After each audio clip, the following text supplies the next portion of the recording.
In his inaugural novel, Inside the Black Horse, 2015, Ray Berard, a New Zealand author, delves into his stint as a supervisor at TAB, the nationwide betting agency that often establishes outlets in local pubs.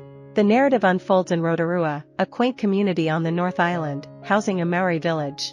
Berard blends elements of thriller, detective fiction, and romance to narrate a tale of an unintended violent heist intertwining a meth-dealing gang and a gambling corporation, resulting in escalating chaos.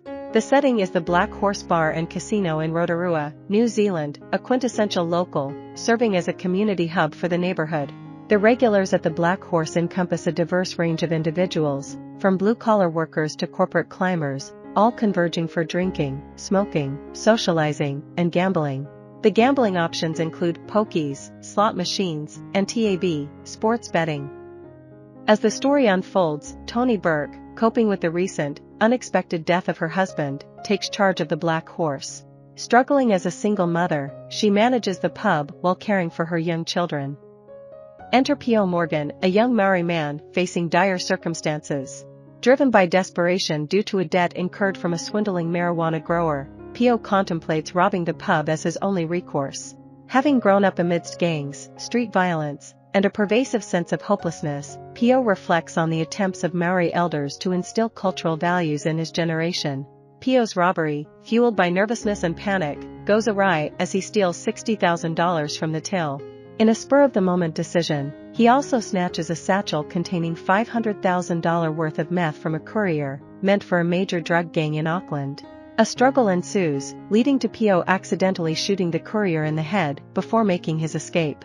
The aftermath of Pio's actions unleashes chaos in the small town over the ensuing days, further unveiling the seedy underbelly of small-town life depicted by Berard in Inside the Black Horse. Unbeknownst to Toni, Peter Butterworth, an executive from an Auckland gambling company, realizes a grave oversight. He failed to collect the Black Horse's casino winnings from the previous week. Opportunistically, the robbery occurs at an ideal moment for him, offering a chance to salvage his job.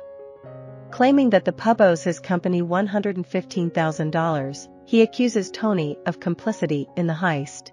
To unearth evidence against Toni, Peter enlists the services of Brian Duncan, a former undercover cop from the US turned private investigator in New Zealand. Brian anticipates a tranquil village, but is astonished to discover that Rotorua is closer in essence to the gang territory in Detroit. As he endeavors to unravel the events, Brian finds himself unexpectedly drawn to Toni romantically.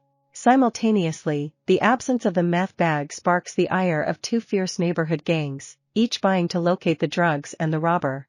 One gang, led by Kingi, Pio's older brother, seeks to find Pio before the rival gang does. Kingi, grappling with a growing pee addiction, unpredictable mood swings, and a perilous temper, finds solace only in his uncomplicated love for his dog. Paranoia and distrust plague Kingi's drug-addled mind, with one of his lieutenants, Henry, an aging gangster, becoming a potential weak link due to his conviction that only prison can provide the healthcare he needs.